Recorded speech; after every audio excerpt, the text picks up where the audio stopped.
Okay, so today the practical session and the second part of machine learning model integration with machine learning model deployment with Python Flask. And last time we implemented a simple machine learning algorithm, and which was implemented for predicting the risk of having heart disease. And we use support vector machine or we use linear regression model for that, and we got a good R2 score. And the thing is, now thereafter we integrated it with the a web application where a patient can open the website, and the patient can enter the details, and that application simply calculates once the details are entered, like the age, gender, the blood glucose level, the blood cholesterol level, the total cholesterol level, HDL, and smoking or not, those kind of several details. And after entering those things and submit, basically the front end connected with the Python backend and prepares the data and apply it to a machine learning algorithm, the linear regression model, and the prediction, basically the risk of having heart disease is returned back to the front end. So that's what we did basically last time. So today I'm going to basically develop this kind of web application where we can write something and pass it to a backend, and using a similar a machine learning model, we are trying to get the prediction, the digit of what's the handwritten digit, right? So we are going to basically write it here, and once the predict button is pressed, the front end should be connected with the backend, the Python backend, and using a machine learning model, a prediction should be taken, right? So that's what we are trying to do here, right? And before implementing the machine learning part, let me show you how this application simply works. So I will go to the HTML codes and the JavaScript codes, and explain the basic functionality of this web application. Now, currently there is a backend, but in that backend, no prediction or no machine learning part is included. Here, just we have the ability of writing something in this UI. That's all we have, right? So let me go to the currently available files of this model that we are the website that we are working with, right? So this is what you have, and you can download it in the GitHub. Unfortunately, these few days the website is not properly working, but we are in the process of taking it back and running it. So until then, please be kind enough to download this link. So the first link will be this one in the AIML report GitHub page. Now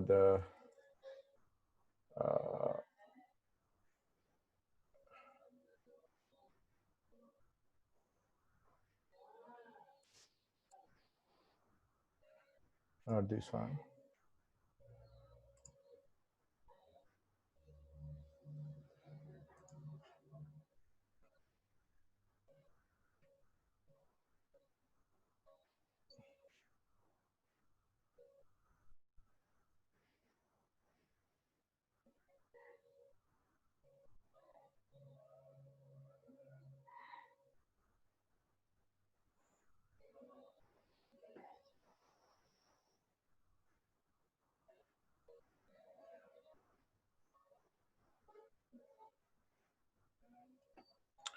Um,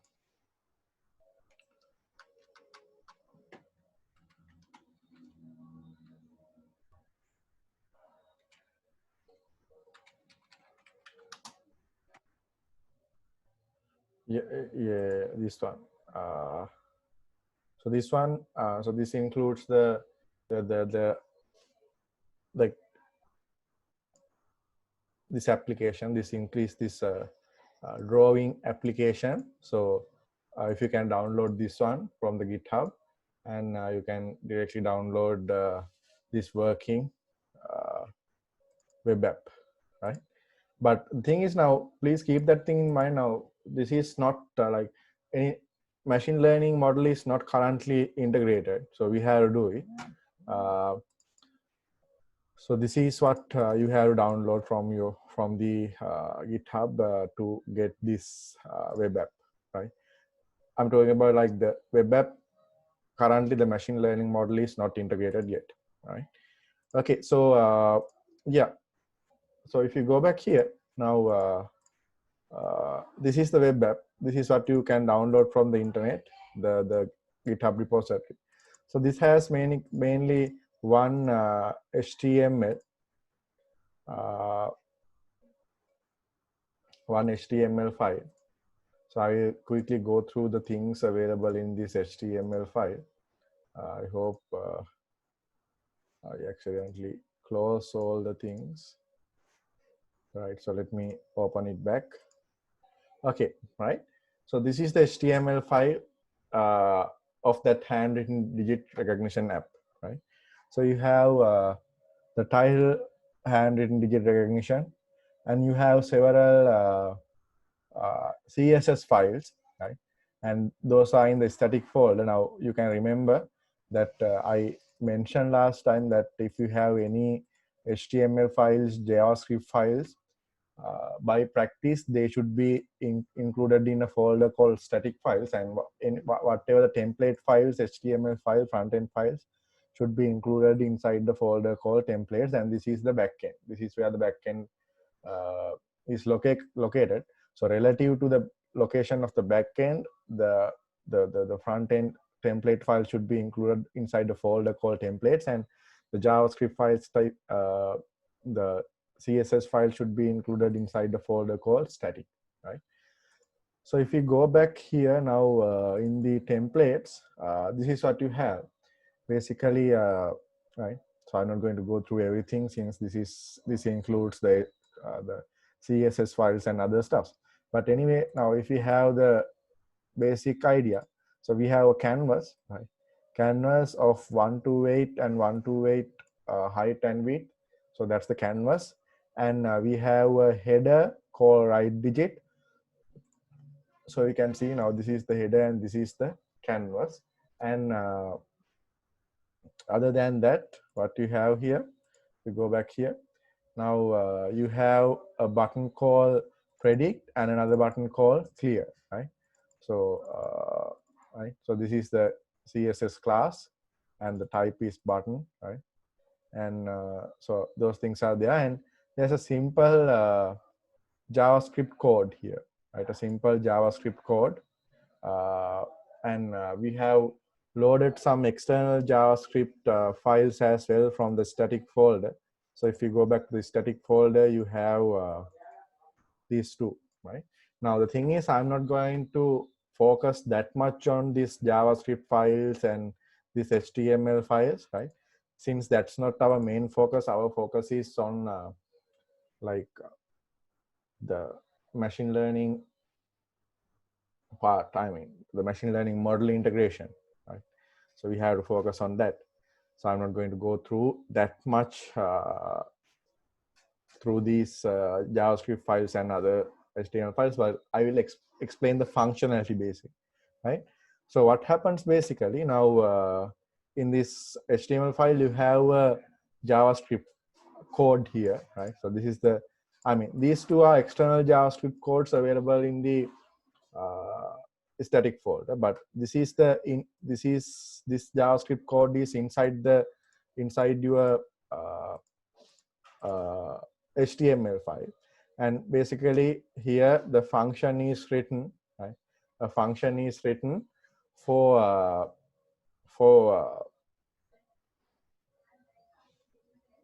right my button click function. So what's my button? So you can see the my button is basically the predict button, right?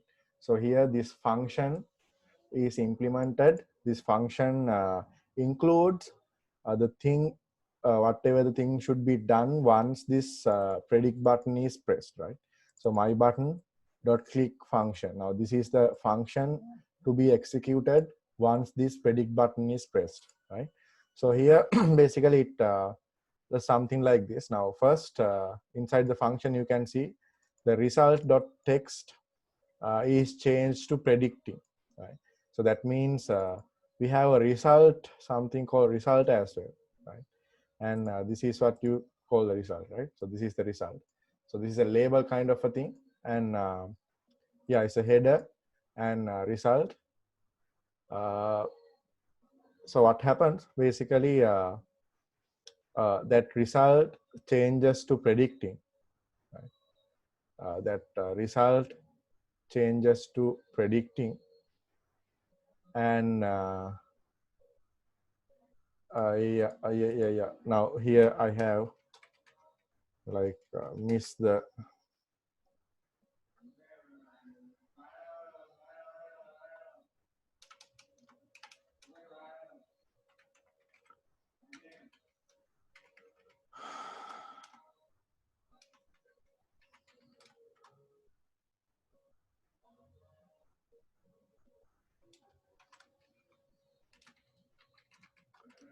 right. So now I have a header. So we'll see the modification, whether it's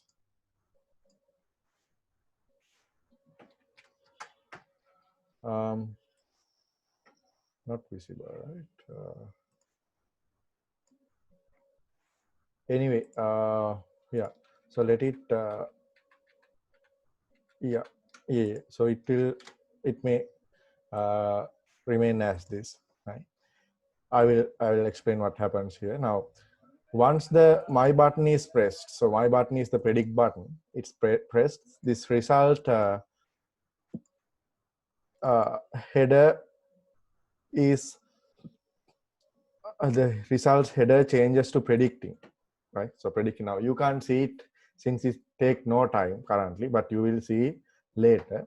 Now once the my button is pressed, my button is the predict button, this changes to predicting, and then we are creating a request, a JSON request, a JSON object, and the canvas object, that means whatever the canvas, whatever the thing written in the canvas taken into, right? So document get element by ID canvas. So what happens, get element by ID. So here you can see ID, right? So here the ID is canvas. So whatever the thing in the canvas is taken to this variable canvas object, and then it is converted to a PNG type image. So it's converted to a PNG type. So basically the canvas object is converted into a PNG type object. Now basically this is converted to a string, right? So you know this, this is how the image is converted, image is decoded. Usually a image is now the image PNG type image is converted to a string type object, and that's what here the image. Now what happens when the predict button is pressed, so the whatever the thing written in the canvas is taken to this object, and it is converted to a it is decoded to a string, from the image is decoded to a string, and then the AJAX request. Now I'm not going to go through these things, so if you can go through the Flask tutorial, probably you will find this AJAX request. And what happens now, we are creating a request here, and the URL is predict digits, right? So we are calling this predict digit function. That's what happens, right?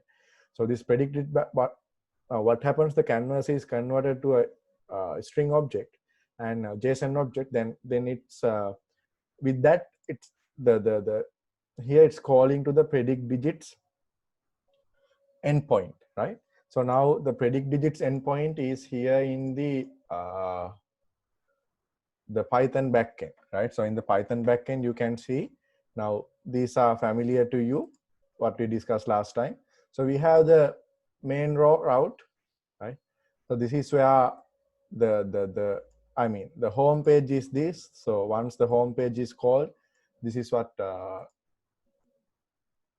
mean. Once the home page is called, this is called, and then what happens? So you can see now here, right? So here, after converting it to a string object, I mean the image. So this is the URL called by the front end, or that is the URL called from the front end. Now here, this URL is called. Now that means here, the image is converted to a string and it comes here, right? It comes here. And so we are calling, we are getting the request and call the get data method. So what happens in the get data method? Basically, here the data is the image, you can see, right? So data is the image, right? So the image is here, you can see this is, I mean, this is a JSON object.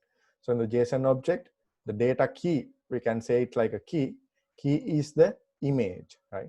So that means from the get data, what happens basically, the image is passed to this face image function, right? So the URL is called and the image is taken here and the image is passed to face image. In the face image, what basically it does, now I told you that the image is coming as a JSON object, so it's converted to a string, right? A base 64 string. So here we are taking that string, right? And we are decoding it back, right? We are, now you know that these things, when the images are passed, they are converted to a base 64 image as a string type. And finally here the string is taken and here we are saving it back, decoding it back to an image and write it. So what happens basically, it will be saved as output.png. Now if you want to test this, let me type something and just hit on predict. So you can see it's saved as a output.png here, right? So what happens simply, if we go back here again, now once the my button is the predict button, once the predict button is pressed, right? So the canvas is taken and the canvas is converted to a base 64 object, I mean string type object, then it is passed to the predict digits URL, right? The predict digits endpoint.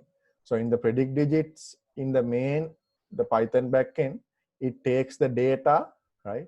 And it passes to the base image. Now you can see here the data here in this object, in this JSON object, the data is the image, right? Whatever the canvas, whatever they are in the canvas. So here we are taking it and we are converting it back to image, a PNG type image, and saving it as output PNG, right? Here. So that's what it does, right? So that's what it does. Now here, right? So that's what it basically does, right? So now we are at that level, and here you can see after function is called, we are basically returning done, right? So returning done. So we are saving the image and returning done. So here what happens is that here it's looking for the return, right? It's looking for the return, and the return is basically yeah,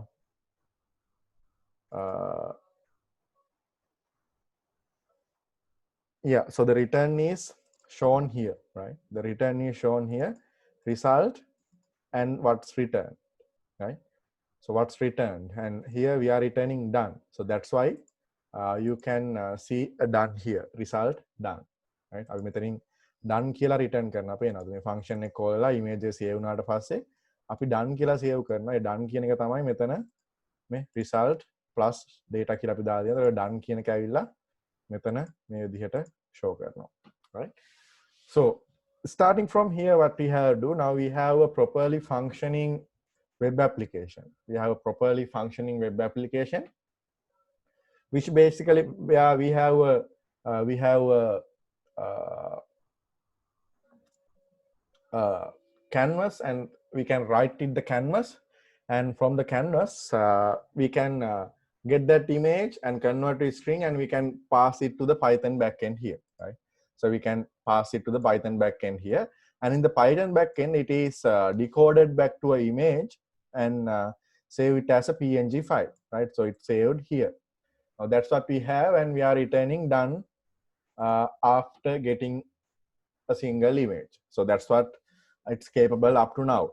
So what we have to do basically here, right? So what we have to do basically, we have to get that image, the image that we are going to save, that we have saved, right? And we have to take that image and apply to a machine learning algorithm and get the prediction, right? Get the prediction whether the digit is 0, 1, 2, 3, or whatever the digit, and return the predicted target, right? So we have to basically return the predicted target, right? So that's what we have to do, right? So we have to do that modification. Okay, so before going on to that, now if you go to the static file, now here you can see the JavaScript file. So this basically does everything. Now this is not required, this is not mandatory to do, but you can have a look here, and you can configure what happens actually if you have JavaScript knowledge. You can see how that now actually this JavaScript code is doing that drawing. That canvas drawing is done by this JavaScript code, right? So if you go back here, now is the canvas height and the width of the canvas, and the color of the context color, that means the filling color. Here it's black, right? Here it's black, and this is the line width, right? This is the line width, and you can increase the line width here, right? So it's 20 pixels now. You can increase or decrease according to your desire, right? And yes, so that's pretty much everything. Now the black is the field is white, that means the background is white, and the foreground, that means what we are going to draw, is black. You can change the colors, and this is taking the mouse X and Y and draw in the HTML file, right? So that's what happens here in the HTML file basically. So you can, so I mean the JavaScript file, and you can have a look there as well, right? So yeah, so that's the jQuery, right? So now I'm going to combine this with this one. I mean, whatever the things that we discussed in the week number 3, I hope that you can remember that we build a similar application.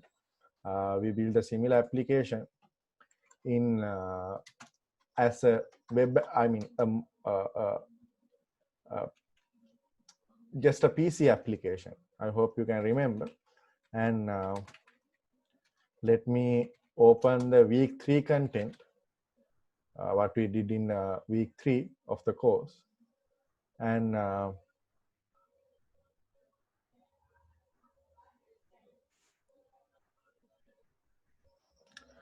so you can remember that we did something like this.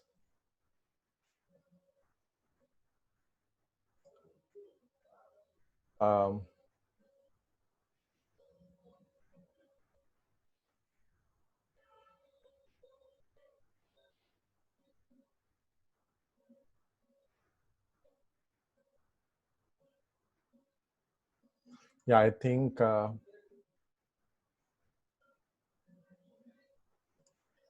have retrained it and saved the model.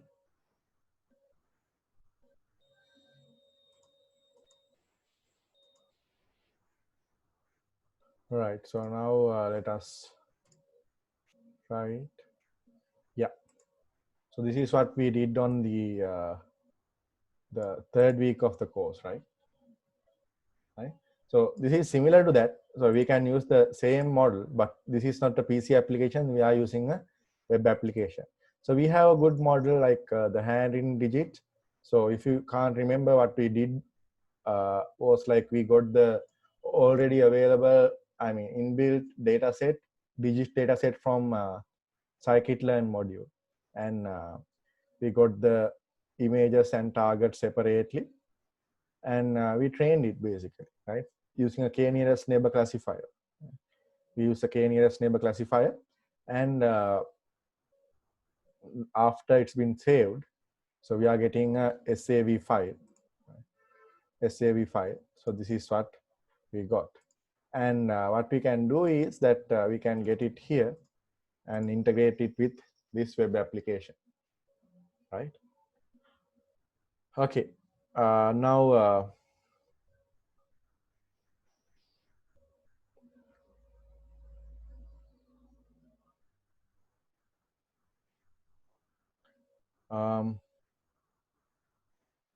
right. So did we apply thresholding here? No. We haven't applied the thresholding, right? So you can remember that this data is like the data set, a single image contains value from, like, it's a 8-bit. So if we, if I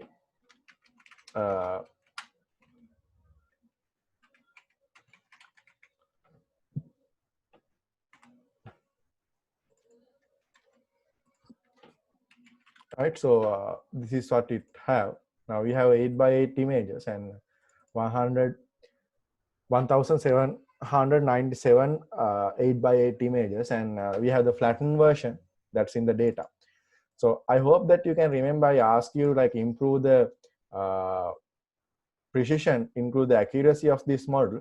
I ask you to use the thresholding. So let us use thresholding here. The data can be converted into cv2.data, sorry, cv2.threshold. And what we can do is we can remove the that gray color pixels and have just a black and white image. So data and like 7, 15. So threshold value is 7. All the pixels greater than 7 will be converted to 15. And then what I can do is do the thresholding method, cv.thresh binary, right? And let me run it again. And I need to make sure that the conversion is done correctly. So I can load the matplotlib module.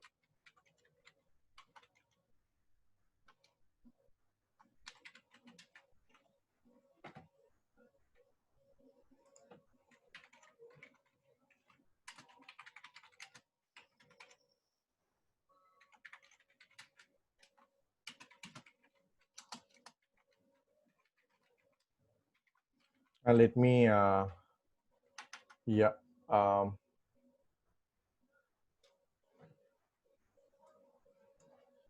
Let's do this for both the images and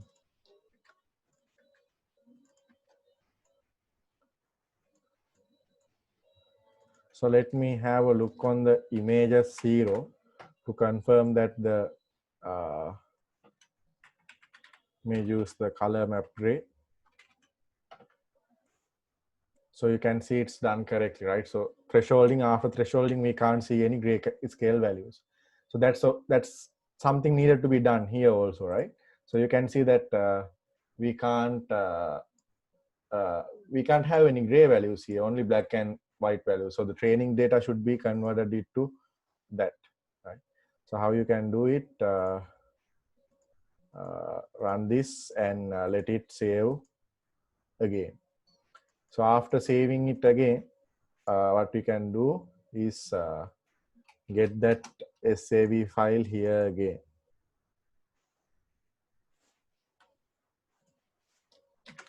Right. Now here in the our working directly, now currently we are having the file, the SAV file.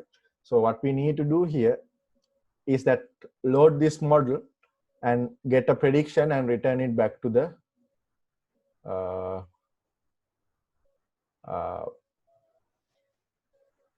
the front end, right? So how to do that? Right? So here we are getting the image, and the image is saved as output.png from this face image function, right? So what we have to do now, right? So get the CV2 module. Right? Now currently, once the image is passed, once the image is passed, it is saved to a file called output.png. Right? So what we can do here is read that file. Right? So now the thing is here, it seems that this is a black and white image, right? It seems that this is a black and white image, but actually, yeah, it's black and white, but it's in the RGB format, right? So that's what you can see in this JavaScript file, right? So here you can see the image.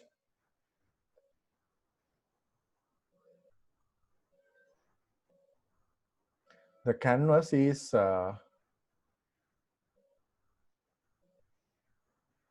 canvas is RGB, right? So canvas is RGB. It's not indicated here, but it's RGB. How we can confirm it? So let me print the shape of the image, right? So let us run this.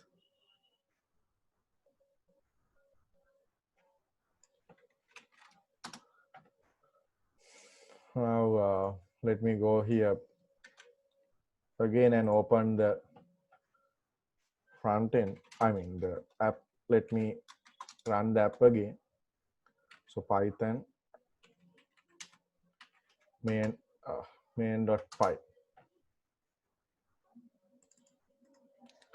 So if we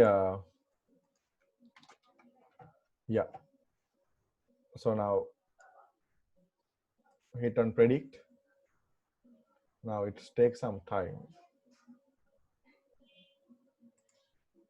What's the issue?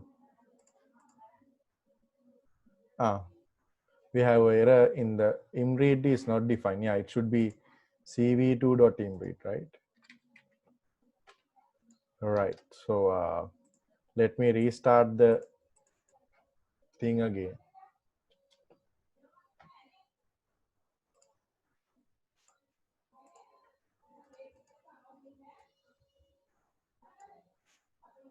Right. So now you can see the, so it's 280, 283, right?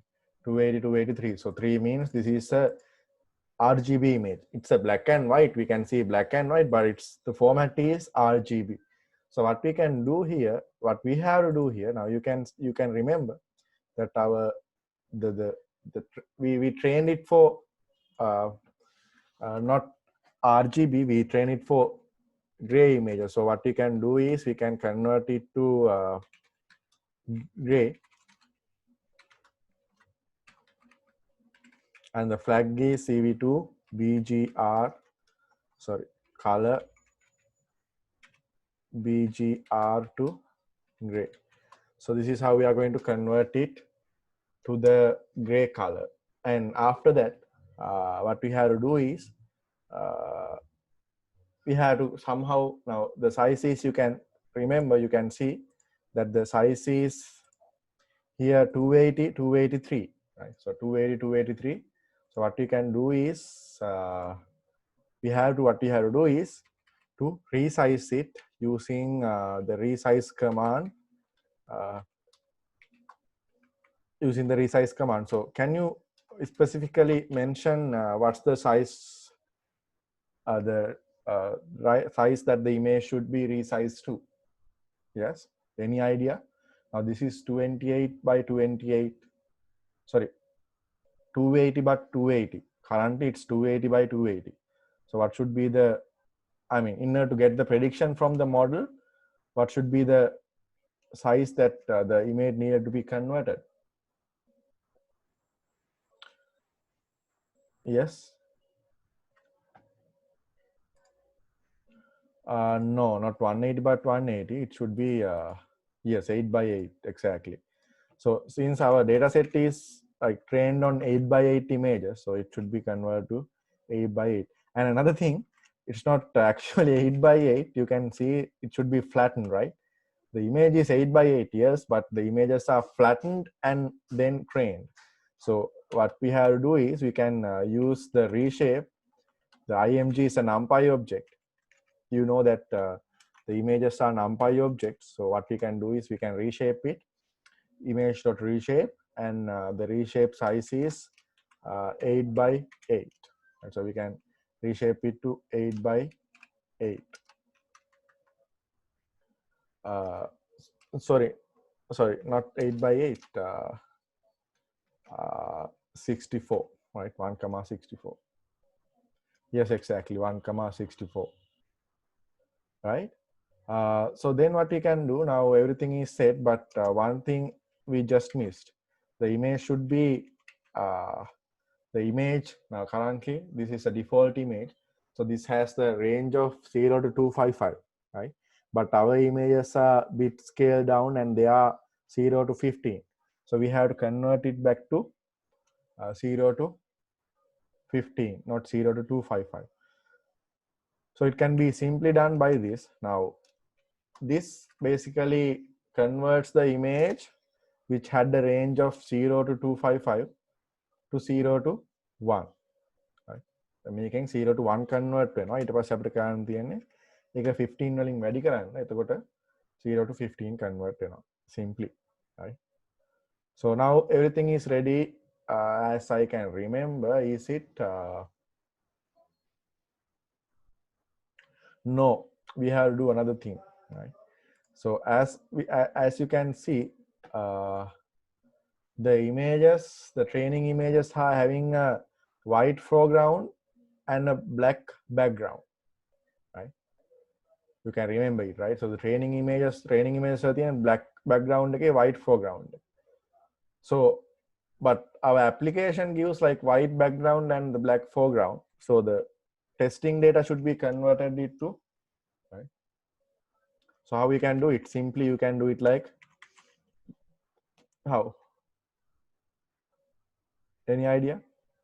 Converting, I mean, so we have to invert the image, right? So we have to invert the image. Black pixels should be turned into white and the white pixels should be turned into black. Yes? Any idea? You can do it using a simple, using a simple expression, a simple line, one line. You can do it using one line and a simple expression. Yes, any ideas? You have to invert the image. Black pixels to white, white pixels to black.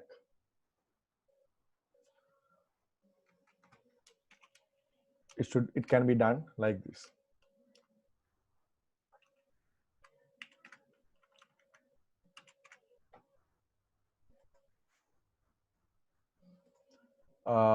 Yeah, so it can be done like this now, 15 minus img. So what happens here,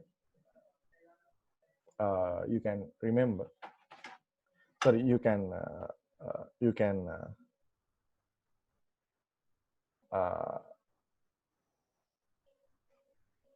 right? So let's assume, okay, here 15 minus image.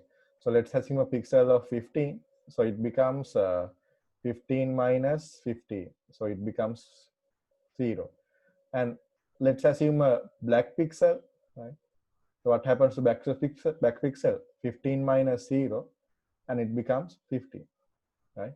So now white pixels become black and black pixels become white, right? So 15 minus img. So it should be, I mean, it's basically converting it to a black and white image.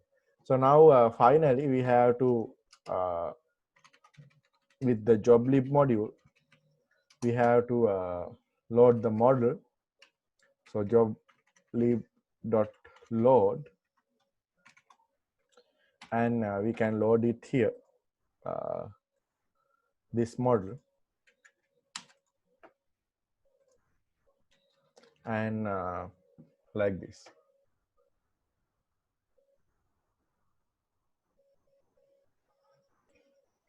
So I think now we are ready to get a prediction.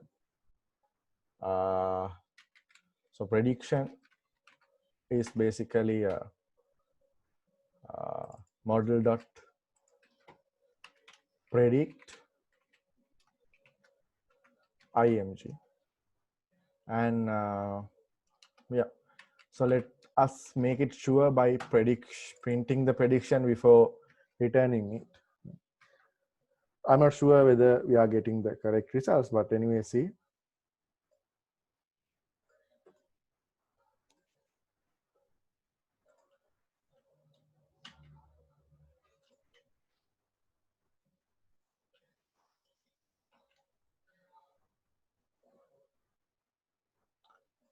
uh, so if we can go back to the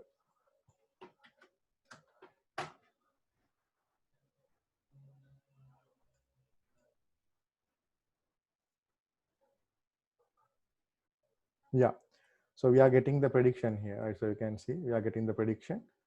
So what we can do is, now you can see it's coming as a array. Now this is obvious, right? So this is giving us a prediction. Now model.predict is by default it can take multiple data. That means like several data, and it's giving always in a array. So if you are going to pass one image, it's giving to give you, it is in, I mean, single value array, right? So what you have to do, like get the value. To get the value, you can so I'm going to now return the string, right? The string version of the prediction, right? Not the whole prediction, but I will send the 0. That means the value.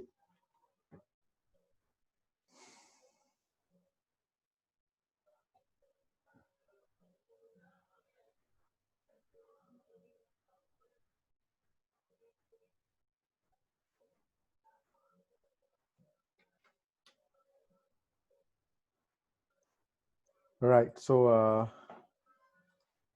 going back here. So currently working. I'm not sure about the other digits, but let's have a look. Okay. Working quite well. Not that one.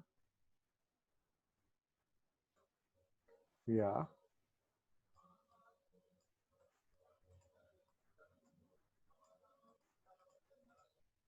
Not for all the digits, but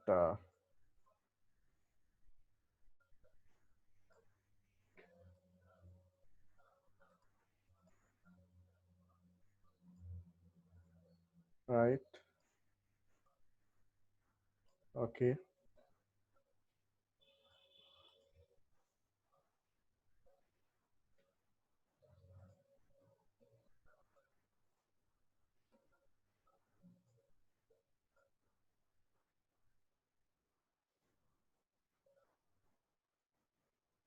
Yeah. So now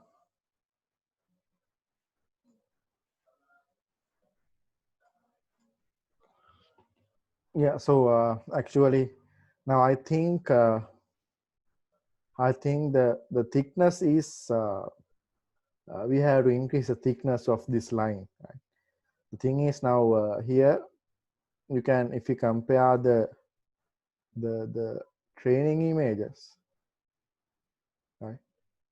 So you can see it's like the line is bit thicky, right?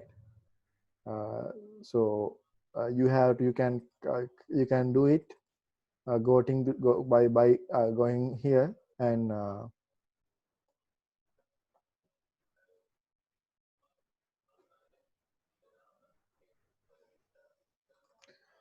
I think you have to change this parameter, like the line width.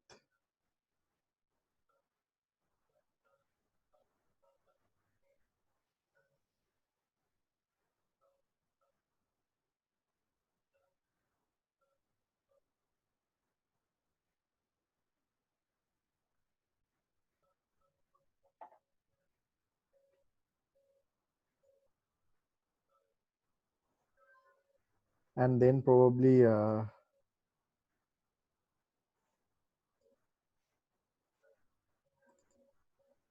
we can increase the accuracy bit.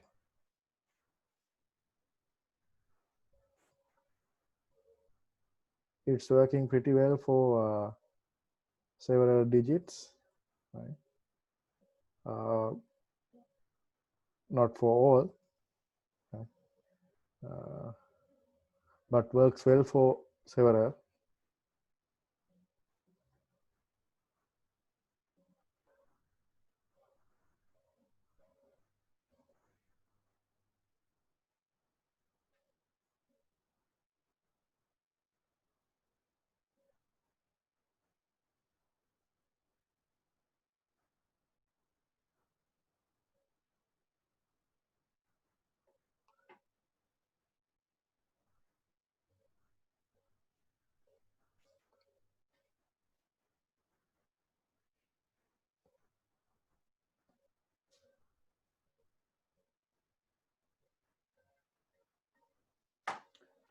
Right. Yes. So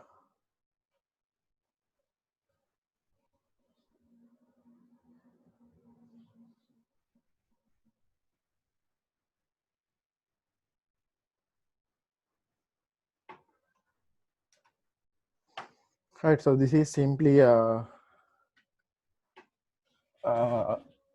this kind of a web application, right? And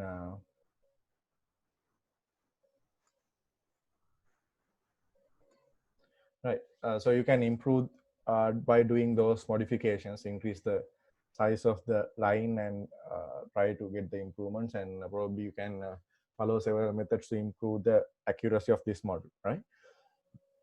So now I want to discuss then about how to deploy these things in actual uh, applications. I mean, like yeah, uh, right. How to deploy these models in real applications, real servers, perhaps. Uh, so we have several options, but I will talk about two basic options. Right, the Heroku side. Right, this is one option, Heroku, uh, where we can upload Python modules to this one. Right, we can upload Python modules and several other modules. We can upload them here. And the other thing is we can use the other thing we can use is uh, Python Anywhere. Python Anywhere, right? So this is another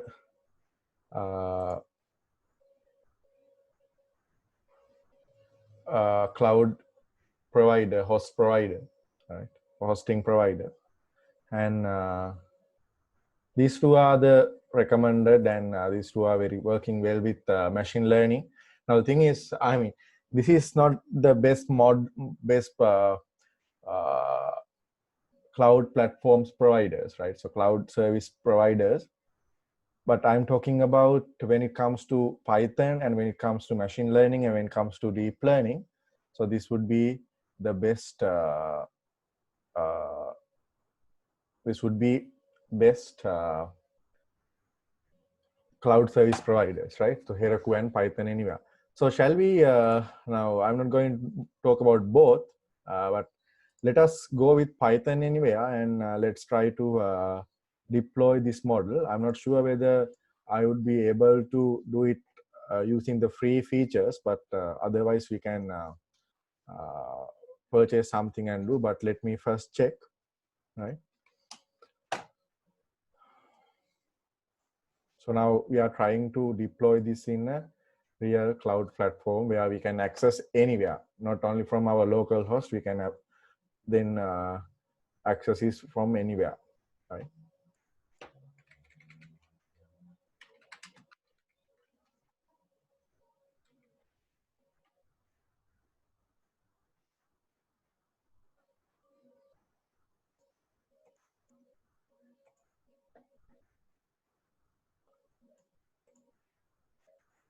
this one is the one.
Okay, now we want to now we are trying to deploy our this handwritten digits application in Python anywhere, right?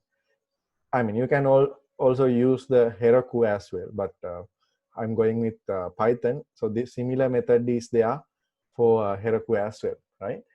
So what you can do is simply, in order to do this, actually we need to get confirm the modules and the versions we are using, the Python modules that we are using, right? So we are using these modules. So the best practice is to, like, we have to identify all the versions and all the uh, modules that we are currently using. So in order to do that, what we need to do, it's better if we can uh,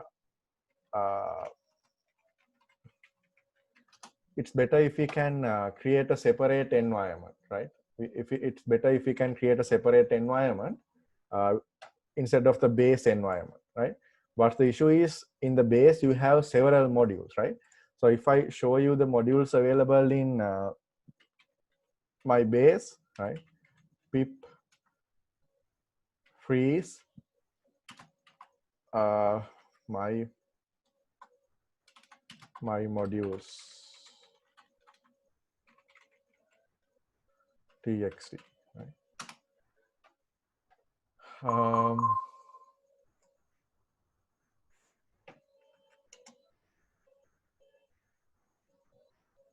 Right, so now here we have the my modules.txt. Now these are the set of modules that I have installed in my Anaconda, the base Anaconda environment, right? So you can see 100 of, it's not more than 100, right? See, I can't exactly say now how yeah, I have already like 270 libraries are, I mean, modules are included in my normal Python, I mean normal Anaconda, right? So actually for this application, now the thing is, when you are going to deploy it in a cloud, right? When you are going to deploy your application in a cloud server, what you need to do is that you need to install whatever the specific libraries used by your application. Or application use කරන specific libraries ඔයා කියන්න ඕනේ. දැන් අපිට ඒ ටික දැන් අපි මේ base environment එකෙන් හදලා දුන්නොත් එහෙම මෙන්න මේ ඔක්කොම ටික එන හින්දා මම මොකද කරන්නේ? මම මේ application එකට වෙනම environment එකක් හදනවා. ඔයාලට ඒක කරන්න පුළුවන් conda create name. You can give you the name, like I'm going to give digit app. So what this basically does is, this is creating a separate environment other than the base environment. ඔයාගේ තියෙන base environment එකට දැන් ඔයා scikit-learn, OpenCV අනම්මනම් ගොඩක් දාලා තියෙනවානේ. ඒවා ටික එහෙමම තියෙනකොට ඒ environment එක වෙනම තියලා ඔයා වෙනම environment එකක් කරලා අලුත් environment එකක්, right? So this is how we are going to create that environment. Conda create, right? Digit app, right? So it will basically right, create the environment. Now still we are in the base environment, and then what you can do is you can activate the environment that you just created. So it could be done conda activate the name digit app, right? So this is what you have to do. Now you can install whatever the required libraries for your application. These set. Now the RE base, so those are basically available in your, I mean, as inbuilt modules, so no need to include them, but you have to include the Flask, right? Flask, joblib, and OpenCV, Python. Actually, no need to install the scikit-learn as well, since scikit-learn is not required. Only the joblib does the model. I mean, it like it loads the model and do no need of using the scikit-learn. I mean, the model is built on scikit-learn, but when you are using joblib model, no need to have the scikit-learn. So you can install whatever. Now these are the only libraries that required for this application. So this should be pip install.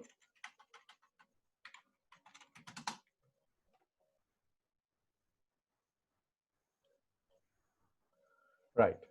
So then what you can do is check whether now with these modules, this is working. So we can run the main.py and see whether it's working.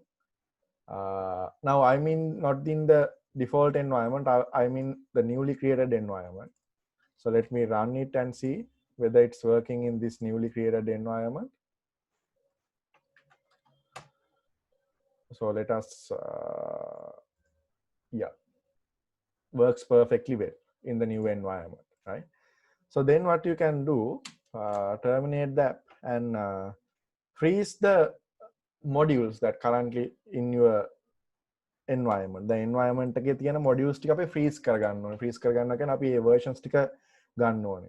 How we are going to do that? Pip freeze. Pip freeze requirement.txt. So what this basically does is, right? So what this basically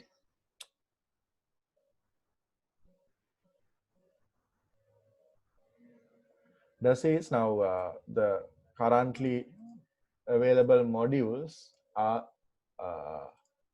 written into the requirement.txt, right? And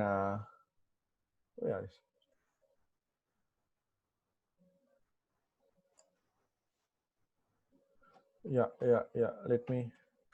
Yeah, thing is, I missed this arrow. Then it creates the output file, right? So these are the, my God.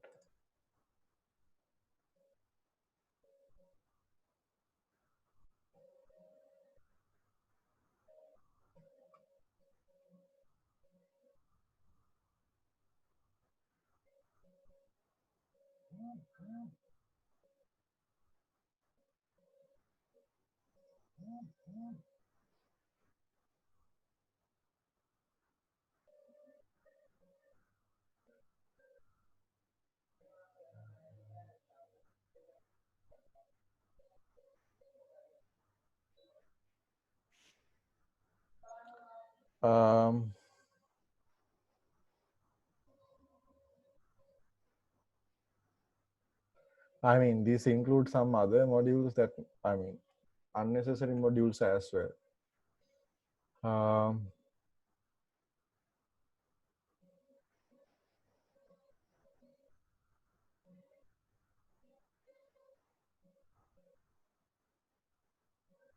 Yeah, give me a second. I will have a look.